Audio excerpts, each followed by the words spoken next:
Welcome to the Three Martini Lunch. Grab a stool next to Greg Columbus of Radio America and Jim Garrity of National Review. Three Martinis coming up.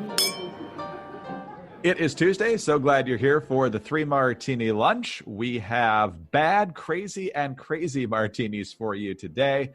All of it brought to you by Stamps.com. Right now, Three Martini Lunch listeners can get a special offer that includes a 4-week trial plus free postage and a digital scale without any long-term commitment. Stamps.com. Click on the microphone at the top of the homepage. Type in 3 Martini. So, Jim, I'm really glad now, especially glad we did the 2 good martinis yesterday since we don't have any today. Let's start with the bad. Things were definitely better with the earlier curfew and the presence of some National Guard in the streets of Washington, D.C. last night. It wasn't perfect, but it was certainly much better than the past 2 or 3 nights. Much different story, though, up in New York City. Unlike more rational mayors, I'm not going to give them credit for being totally rational, given how a lot of them have reacted over the past several days. But more rational mayors have curfews, around sundown, 7 for Washington, D.C. Others had 8 o'clock. Not Bill DeBlasio in New York. He goes with 11. And as a result, the looting, the mayhem, the fires continued. The flagship Macy's store there on Fifth Avenue, looted, ransacked. So many other storefronts, windows smashed. Again, more looting, stealing, pillaging, fires. Up and around the Bronx, I saw a video of lots of different fires in the Bronx last night. The police, in a number of different ways, was interesting to watch. Some police were viciously and deliberately attacked. I saw one on a sidewalk having something thrown on top of him. Others seemed to be congregating nearby, but not really responding to what was happening at some of the stores. So it's absolutely baffling. And Jim, I think your boss, Rich Lowry, put it pretty well here.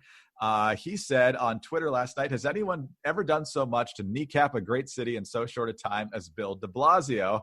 Even the New York Times is basically saying de Blasio is a failure. And this is a mayor who just a few weeks ago, of course, was vowing to drag people from swimming in the East River due to violation of lockdown, stay-at-home, social distancing orders. But he's rolling out the red carpet saying he's going to do whatever he can to facilitate the protesters, even though they're clearly not following the social distancing recommendations. So what do you make of this all?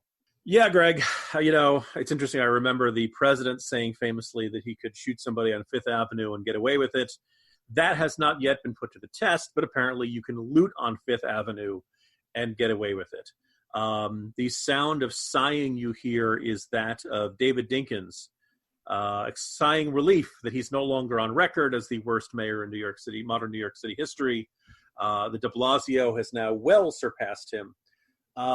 There's just so many different places to begin. You point out that, if you're going to have a curfew, by 11 p.m., things are already burning. By 11 p.m., it's already dark, and the worst offenders have come out to continue their mayhem. So 11 p.m. curfew doesn't do you any good. I want to call attention just to one aspect, though, of the way de Blasio sees his job in this particular moment. As many people have noted, de Blasio has explicitly said that he will protect those who are out protesting. This is right after he had broken up ultra-Orthodox funerals for violating the city's curfew laws. And, he infamously tweeted out, "My message to the Jewish community is the time for warnings is over." He goes after these folks like they're groundhogs or something. But fairly recently, de Blasio was asked why protest was allowed and prayer services aren't. And de Blasio's answer was, quote, 500 years of American racism. I'm sorry, that is not the same question as the understandably aggrieved store owner or the devout religious person who wants to go back to services. Wow. So he's very, very clear. He has 2 different standards. He has one standard for people who are protesting police actions, and he has another standard for people who are otherwise law-abiding but who want to gather in groups larger than the quarantine. The quarantine laws apply, or the quarantine restrictions apply, on the people who are already law-abiding. They don't apply to these other protesters. Bill de Blasio fears the anti-police protesters. He fears the rioters. He fears the looters. He does not fear Brooklyn's ultra-Orthodox community. This is a failed mayoralty at every point. Hopefully things will clamp down. Again, you have to start enforcing the law earlier in the day. You cannot basically say, well, we're going to require that. There was also, by the way, worth noting, a very useful and I think important op-ed from my friend Robert A. George, was the New York Daily News, where he pointed out de Blasio stopped talking about the quarantine once these protests started. He made maybe pro forma or perfunctory references to it here and there, but by and large, it made very clear he has no indication of enforcing quarantine rules on protesters in New York City. Well, when you've decided the quarantine is optional for one group of people, it becomes optional for everyone else. I think Robert used the metaphor that, the metrics and everything being used to measure the effectiveness of the quarantines is now burning like a New York City police cruiser. The argument of Robert George was it's time to repeal all these restrictions, let the city function as best it can, using common sense and good judgment. I guess there are some people out there who think that, a burning police car, the smoke from it will kill off the coronavirus or something like that. Look, we may have a huge outbreak of cases the next 2 to 3 weeks. Well, no, we're going to see. Because it's outside and a bunch of people are wearing masks, maybe it won't be so bad. Some people get in sunlight, stuff like that. On the other hand, there's certainly more than 6 feet, less than 6 feet apart, and lots of people are shouting, which is probably very bad for this. So we will see how this shakes out. But I think you now may want to ask yourself if Bill de Blasio ranks amongst the all-time worst American leaders. And as you mentioned, having done so much damage to one of America's greatest cities in such a short period of time. And Jim, this question may get answered in a couple of weeks more clearly, but does this suggest then that de Blasio is so scared of the demonstrators that he's not even willing to protect their health? Or does it mean that he was on a power trip before this with everyone else? Could be both, I guess. But both. But yeah, but I'm going to say mostly the latter. It's the same way that, people really like to crack down on licensed gun dealers for the possibility of crimes being committed by them and not by unlicensed gun dealers. Right. Going after gang members who are giving guns to their fellow gang members, that's dangerous. The gun store, it's always right there. It's got a permanent address, as Kevin Williamson points out. It's not going anywhere. Exactly. And I'm guessing gun sales are going to be pretty brisk here in the next few weeks, but that's just wow. I think you're probably right about the fact that he was on a power trip, Jim. Did you notice that with everyone distracted by the riots and the protests, that Gretchen Whitmer also said everybody can go back to their lives yesterday? I don't think that's a coincidence either. Yeah. Well, somebody pointed out, look, in Detroit, what's going to kill you faster? The violent mobs or, seeds at Walmart?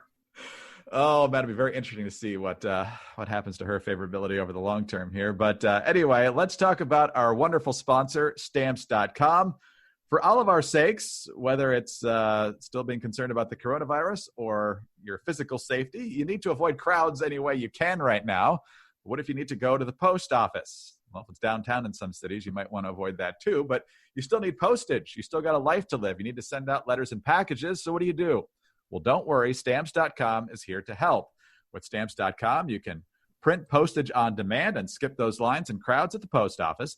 Plus, you can actually save some money with discounts that you can't even get if you bother to go to the post office. So as if that wasn't enough, Stamps.com also now offers UPS services with discounts up to 62% and no UPS residential surcharges. Stamps.com brings all the services of the U.S. Postal Service right to your computer in the safety and comfort of your own home, office, or anywhere else you are hunkering down right now. Whether you're a small business sending invoices, an online seller who needs to ship out products, or you're just working from home and you need to mail stuff, Stamps.com can handle it all with ease. You simply use your computer to print official U.S. postage 24/7 for any letter, any package, any class of mail, anywhere you want to send. Once your mail is ready, you just leave it for your mail carrier. You can schedule a free package pickup or you just drop it in the mailbox. No human contact required. It's that simple. And like I said, with Stamps.com, you get great discounts too. 5 cents off of every first-class stamp and up to 62% off of shipping rates. Stamps.com is a no-brainer, especially now, saving you time and money and keeping you safe in these crazy times. Right now, 3 Martini Lunch listeners can get a special offer that includes a 4-week trial, plus free postage and a digital scale, all without any long-term commitment. All you have to do is go to Stamps.com, click on the microphone at the top of the homepage, and type in 3 Martini, all one word. That's Stamps.com, enter 3 Martini. Stay safe, my friends. We mean that more than ever this week.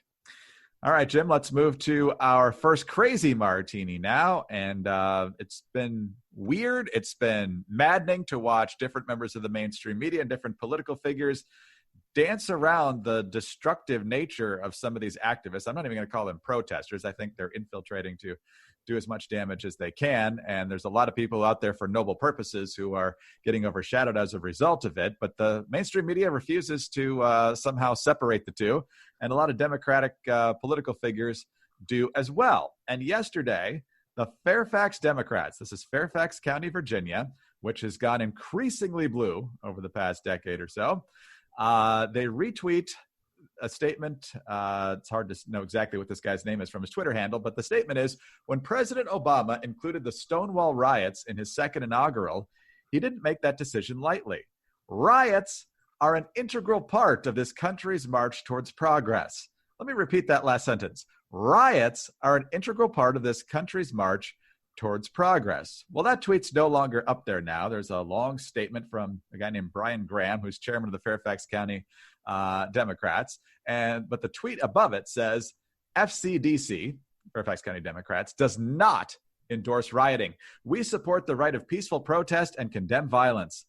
A volunteer retweeted a message without leadership review and was subsequently removed.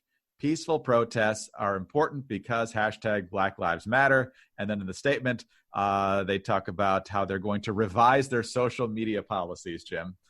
So it's always a low-level staffer, apparently, in these things. So what do you make of this? Just some volunteer who actually got carried away here, or a bunch of malarkey, as Joe Biden might say, from the Fairfax Democrats? I suppose I should be glad they didn't go with the traditional IRS excuse. It was rogue, low-level employees in the Cincinnati office. Look, on the one hand, when you see these sorts of excuses, it could be accurate. It could be that I remember Acorn in the infamous James O'Keefe videos kept saying, "Look, we just have really badly trained front office people. The people who greet you, it's poor, low-level staff training. We're going to fix this." And O'Keefe kept out with one more video and one more video and one more video, each one in a new city, indicating they had lots of, if this was a problem, it was not one or two bad apples, it was systemic. Now, look, this could very well be a lone volunteer who had this attitude of riots are important and good for us. It is kind of interesting. I'd be curious, how many party organizations give volunteers access to the county party Twitter account? I think, look, does anyone doubt about the power of Twitter these days? Does anyone, at a time when the Twitter Corporation feels the need to step in and put warning labels on certain tweets from the President of the United States, does anyone doubt the effectiveness? This is, in some might argue this is even more effective than a newspaper article or a local television news segment about a particular subject, because it's unfiltered. It is, there's nobody to pick and choose what parts of the story they want to tell. This is the party's ability to speak directly to the voters. My guess is you wouldn't want any old schmo being able to put stuff up there out operating in your name. I'm glad they recognize that, riots are not a winning message here in Fairfax County. We're the kind of, Fairfax County is big. It's got 1 million people in it. But by and large, this is, white collar suburbia. There are plenty of Democrats here, but generally they are white collar government employee Democrats. Not radical, let's burn down the system Democrats. And so I think that they probably got pushback within, not just from the local Republican Party. Although my understanding, Greg, is that both Fairfax County Republicans said they didn't like it. So,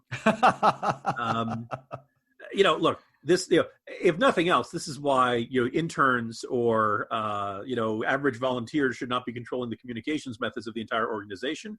You would not have your volunteers going out and giving the, giving statements behind a podium for some sort of official statement. You would not have them, putting out, official legal memos or stuff like that. I don't understand why you'd say, hey, volunteer, here are the keys to the Twitter account. Just say whatever comes to mind. I'm sure it'll be fine.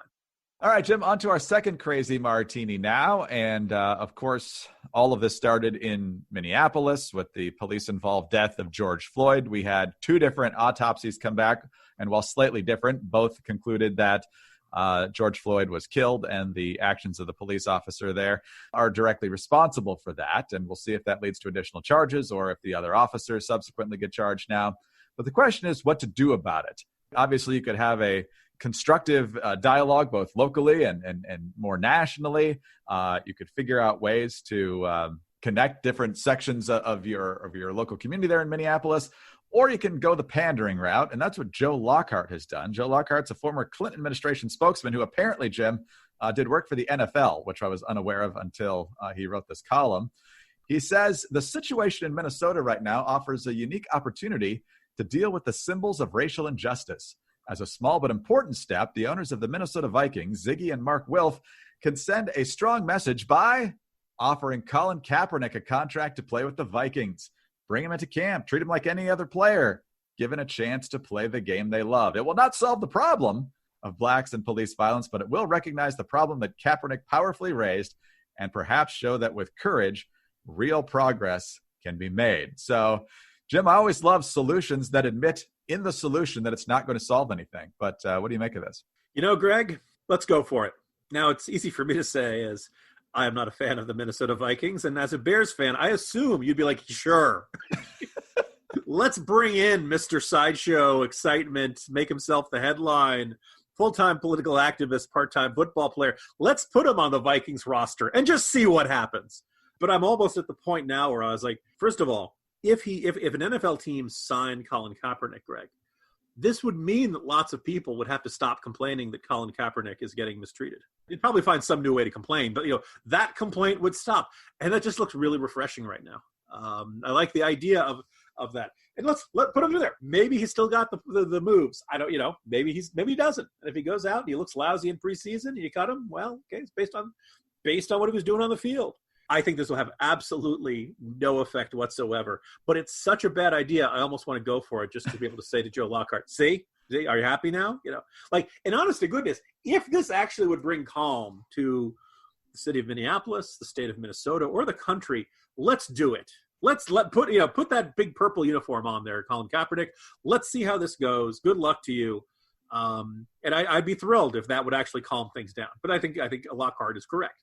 This will not actually solve the problem at all. And my guess, the only thing is that maybe you'd increase looting of Vikings jerseys amongst Kaepernick fans. Is that the likely outcome there, Greg? I don't know. I'm torn on this because the Bears defense always plays very well against Kirk Cousins, and he just got a massive new contract, so I assume he's going to be the starter. And that will be the next battleground if they were to sign Kaepernick, is that inevitably Kirk Cousins will underperform in a big game because it's kind of what he does. And then the calls will be out there that Kaepernick should not just be on the roster, but he should really be starting, and that he should be making something close to Cousins like money. So it's not going to stop just in case you sign him. But I think you could find, though, this could build consensus across almost the entire country. Certainly the owners and fan bases of 31 teams would say that maybe the Minnesota Vikings need to jump on this grenade, take one for the team metaphorically, and give us a better future. Again, I don't think it'll likely do any good, but I almost want to try it just so we could go to Joe Lockhart and say, well, we tried your idea. Let's see how that worked out. Yes, I think you're right. For the most part, Bears, Lions, and Packers fans be like, yeah, sure, sounds good. What happened to Joe Lockhart, by the way? I mean, he's always been a lib, but now he's like a radical bomb thrower out there on Twitter. Well, I imagine if you are by the standards of today's left, the Clinton administration was arch conservative.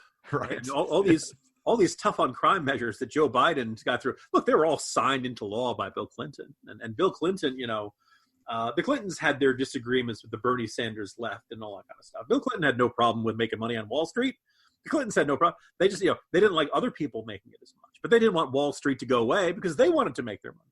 Kind of a revealing assessment here. I think there's probably some misplaced yearning for their youth, dare I say. And so we'll see how, if this changes. My suspicion is if you're a former Clinton team member, you feel really out of it and you feel like the world has passed you by. You can't be a conservative.